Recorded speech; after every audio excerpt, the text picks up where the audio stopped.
Lavengro by George Borrow. Chapter 7. It was not long before we found ourselves at Edinburgh, or rather in the castle, into which the regiment marched with drums beating, colours flying, and a long train of baggage wagons behind. The castle was, as I suppose it is now, a garrison for soldiers. 2 other regiments were already there, the one an Irish, if I remember right, the other a small Highland corps. It is hardly necessary to say much about this castle, which everybody has seen, on which account, doubtless, nobody has ever yet thought fit to describe it, at least that I am aware. Be this as it may, I have no intention of describing it, and shall content myself with observing that we took up our abode in that immense building, or caserne of modern erection, which occupies the entire eastern side of the bold rock on which the castle stands. A gallant caserne it was, the best and roomiest that I had hitherto seen, rather cold and windy, it is true, especially in the winter, but commanding a noble prospect of a range of distant hills, which I was told were the Highland Hills, and of a broad arm of the sea, which I heard somebody say was the Firth of Forth. My brother, who for some years past had been receiving his education in a certain celebrated school in England, was now with us, and it came to pass that one day my father, as he sat at table, looked steadfastly on my brother and myself, and then addressed my mother. "During my journey down hither, I have lost no opportunity of making inquiries about these people, the Scotch, amongst whom we now are, and since I have been here I have observed them attentively. From what I have heard and seen, I should say that upon the whole they are a very decent set of people. They seem acute and intelligent, and I am told that their system of education is so excellent that every person is learned, more or less acquainted with Greek and Latin. There is one thing, however, connected with them, which is a great drawback, the horrid jargon which they speak. However learned they may be in Greek and Latin, their English is execrable, and yet I'm told it is not so bad as it was. I was in company the other day with an Englishman who has resided here many years. We were talking about the country and the people. I should like both very well, said I, were it not for the language. I wish sincerely our Parliament, which is passing so many foolish acts every year, would pass one to force these Scotch to speak English. I wish so too, said he. The language is a disgrace to the British government. But if you had heard it 20 years ago, Captain, if you had heard it as it was spoken when I first came to Edinburgh. Only custom, said my mother. I dare say the language is now what it was then. I don't know, said my father, though I dare say you are right. It could never have been worse than it is at present. But now to the point. Were it not for the language, which, if the boys were to pick it up, might ruin their prospects in life, were it not for that, I should very much like to send them to a school here, a school there is in this place, which everybody talks about. The High School, I think they call it. It is said to be the best school in the whole island, but the idea of one's children speaking Scotch, broad Scotch, I must think the matter over.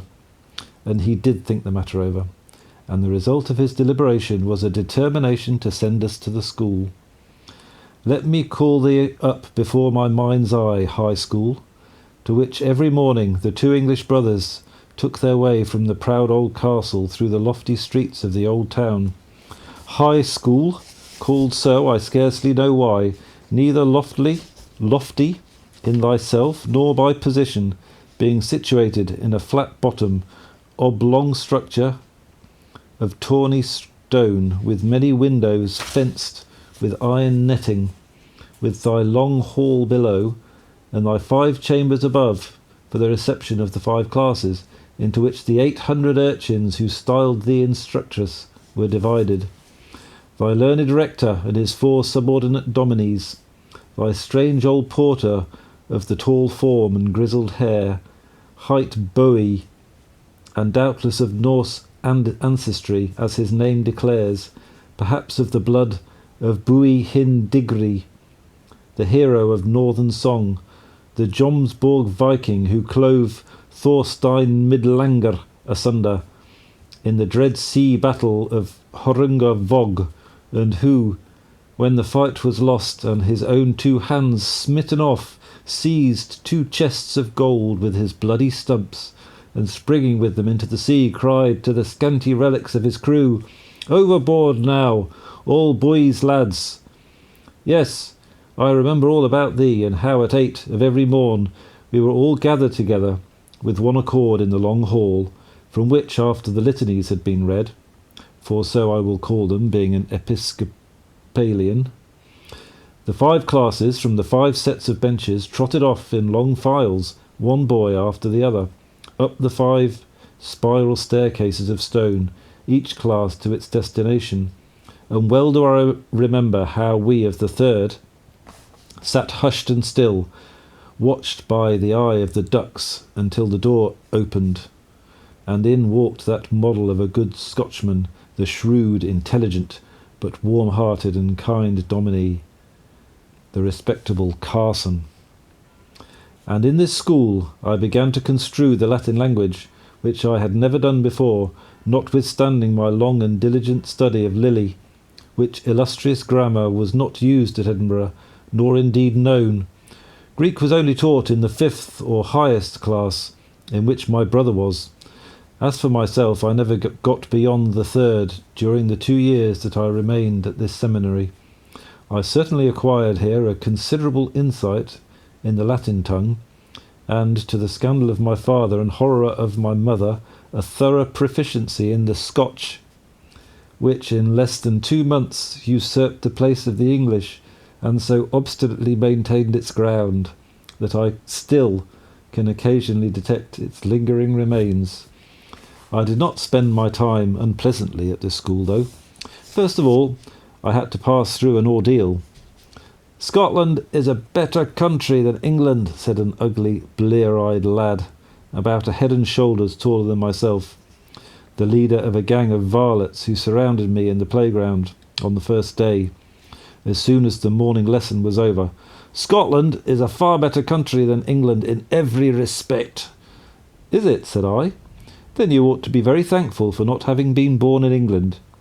"That's just what I am, you loon. And every morning when I say my prayers, I thank God for not being an Englishman. The Scotch are a much better and braver people than the English." "It may be so," said I, "for what I know. Indeed, till I came here, I never heard a word either about the Scotch or their country." "Are you making fun of us, you English puppy?" said the blear-eyed lad. "Take that!" And I was presently beaten black and blue, and thus did I first become aware of the difference of races and their antipathy to each other. "Bow to the storm, and it shall pass over you." I held my peace, and silently submitted to the superiority of the Scotch in numbers. This was enough. From an object of persecution I soon became one of patronage, especially amongst the champions of the class. "The English," said the blear-eyed lad, "though a wee bit behind the Scotch in strength and fortitude, are nae to be sneezed at, being far ahead of the Irish, to say nothing of the French, a pack of cowardly scoundrels. And with regard to the English country, it isna Scotland, it is true, but it has its good properties, and though there is ne'er a haggis in a' the land, there's an unco deal o' good and siller. Gold and siller, I suppose that is. I respect England, for I have an auntie married there. The Scotch are certainly a most pugnacious people. Their whole history proves it. Witness their incessant wars with the English in the olden time, and their internal feuds, Highland and Lowland, clan with clan, family with family, Saxon with Gael. In my time, the schoolboys, for want perhaps of English urchins to contend with, were continually fighting with each other. Every noon there was at least one pugilistic encounter, and sometimes 3. In 1 month I witnessed more of these encounters than I had ever previously seen under similar circumstances in England. After all, there was not much harm done. Harm? What harm could result from short chopping blows, a hug and a tumble? I was witness to many a sounding whack, some bloodshed, a blue E now and then, but nothing more. In England, on the contrary, where the lads were comparatively mild, gentle and pacific, I had been present at more than one death caused by blows in boyish combats, in which the oldest of the victors had scarcely reached 13 years. But these blows were in the jugular, given with the full force of the arm shot out horizontally from the shoulder. But the Scotch, though by no means proficients in boxing, and how should they box, seeing that they had never had a teacher, are, I repeat, a most pugnacious people. At least they were in my time. Anything served them, that is, the urchins, as a pretence for a fray, or, dorically speaking, a bicker. Every street and close was at feud with its neighbour. The lads of the school were at feud with the young men of the college, whom they pelted in winter with snow, and in the summer with stones. And then the feud between the old and the new town. One day I was standing on the ramparts of the castle, on the south-western side, which overhangs the green brae, where it slopes down into what was in those days the green swamp or morass, called by the natives of Old Reekie the Nor Loch. It was a dark, gloomy day, and a thin veil of mist was beginning to settle down upon the brae and the morass. I could perceive, however, that there was a skirmish taking place in the latter spot. I had an indistinct view of the two parties, apparently of urchins, and I heard whoops and shrill cries. Eager to know the cause of this disturbance, I left the castle, and descending the brae, reached the borders of the morass, where a runnel of water and the remains of an old wall, on the other side of which a narrow path led across the swamp. Upon this path, at a little distance before me, there was a bicker. I pushed forward, but had scarcely crossed the ruined wall and runnel, when the party nearest to me gave way, and in great confusion came running in my direction. As they drew nigh, one of them shouted to me, "Where are you, man? Are ye the old tune?" I made no answer. "Ha! Ye are the new tune. They'll take ye. We'll murder ye." And the next moment a huge stone sung past my head. "Let me be, ye fool bodies," said I. "I'm no of either of ye. I live yonder aboon in the castle." "Ah, ye live in the castle? Then you're an old tuner. Come gie us your help, man, and dinna stand there staring like a dunnut. We want help, sair enough. Here are stains." For my own part, I wished for nothing better, and rushing forward, I placed myself at the head of my new associates, and commenced flinging stones fast and desperately. The other party now gave way in their turn, closely followed by ourselves. I was in the van, and about to stretch out my hand to seize the hindermost boys of the enemy, when, not being acquainted with the miry and difficult paths of the Nor Loch, and in my eagerness taking no heed of my footing, I plunged into a quagmire, into which I sank as far as my shoulders. Our adversaries no sooner perceived this disaster than, setting up a shout, they wheeled around and attacked us most vehemently. Had my new comrades now deserted me, my life had not been worth a straw's purchase. I should either have been smothered in the quag, or, what is more probable, had my brains beaten out with stones. But they behaved like true Scots, and fought stoutly around their comrade until I was extricated, whereupon both parties retired, the night being near at hand.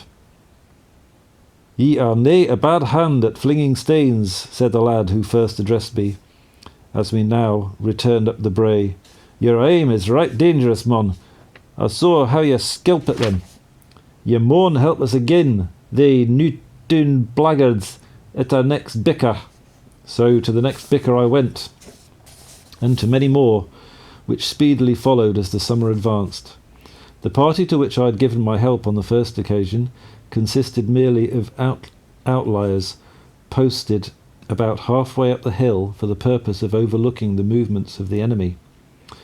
Did the latter draw nigh in any considerable force, messengers were forthwith dispatched to the Old Tune, especially to the filthy alleys and closes of the High Street, which forthwith would disgorge swarms of bare-headed and bare-footed callants, who with gestures wild and eldritch, screech and hollow, might frequently be seen pouring down the sides of the hill.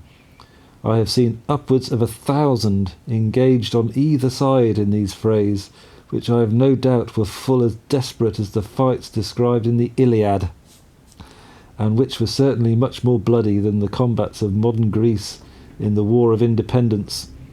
The callants not only employed their hands in hurling stones, but not unfrequently slings, at the use of which they were very expert, and which occasionally dislodged teeth, shattered jaws, or knocked out an eye. Our opponents certainly laboured under considerable disadvantage, being compelled not only to wade across a deceitful bog, but likewise to clamber up part of a steep hill before they could attack us. Nevertheless, their determination was such, and such their impetuosity, that we had sometimes difficulty enough to maintain our own. I shall never forget one bicker, the last indeed which occurred at that time, as the authorities of the town, alarmed by the desperation of its character, stationed forthwith a body of police on the hillside to prevent in future any such breaches of the peace. It was a beautiful Sunday evening. The rays of the descending sun were reflected redly from the grey walls of the castle, and from the black rocks on which it was founded. The bicker had long since commenced. Stones from sling and hand were flying, but the callants of the new town were now carrying everything before them. A full-grown baker's apprentice was at their head. He was foaming with rage, and had taken the field, as I was told, in order to avenge his brother, whose eye had been knocked out in one of the late bickers. He was no slinger or flinger, but brandished in his right hand the spoke of a cartwheel, like my countryman Tom Hickathrift of old, in his encounter with the giant of the Lincolnshire fen. Protected by a piece of wickerwork attached to his left arm, he rushed on to the fray, disregarding the stones which were showered against him, and was ably seconded by his followers. Our own party was chased halfway up the hill, where I was struck to the ground by the baker, after having been foiled in an attempt which I had made to fling a handful of earth into his eyes. All now appeared lost. The old Doon was in full retreat. I myself lay at the baker's feet, who had just raised his spoke, probably to give me the coup de grace. It was an awful moment. Just then I heard a shout and a rushing sound. A wild-looking figure is descending the hill with terrible bounds. It is a lad of some 15 years. He is bare-headed, and his red uncombed hair stands on end like hedgehog's bristles. His frame is lithe, like that of an antelope, but he has prodigious breadth of chest. He wears a military undress, that of the regiment, even of a drummer, for it is Wild Davy, whom a month before I had seen enlisted on Leith Links to serve King George with drum and drumstick, as long as his services might be required, and who, ere a week had elapsed, had smitten with his fist Drum Major Elzigud, who, incensed at his ineptitude, had threatened him with his cane. He has been in confinement for weeks. This is the first day of his liberation, and he is now descending the hill with horrid bounds and shoutings. He is now about 5 yards distant, and the baker, who apprehends that something dangerous is at hand, prepares himself for the encounter. But what avails the strength of a baker, even full-grown? What avails the defence of a wicker shield? What avails the wheel spoke, should there be an opportunity of using it, against the impetus of an avalanche or a cannonball? For to either of these might that wild figure be compared, which at the distance of 5 yards sprang at once with head, hands, feet, and body all together upon the champion of the new town, tumbling him to the earth amain. And now it was the turn of the old town to triumph. Our late discomfited host, returning on its steps, overwhelmed the fallen champion with blows of every kind. and then, led on by his vanquisher, who had assumed his arms, namely the wheel spoke and the wicker shield, fairly cleared the bray of their adversaries, whom they drove down headlong into the morass. End of chapter 7. Like and subscribe for the next episode.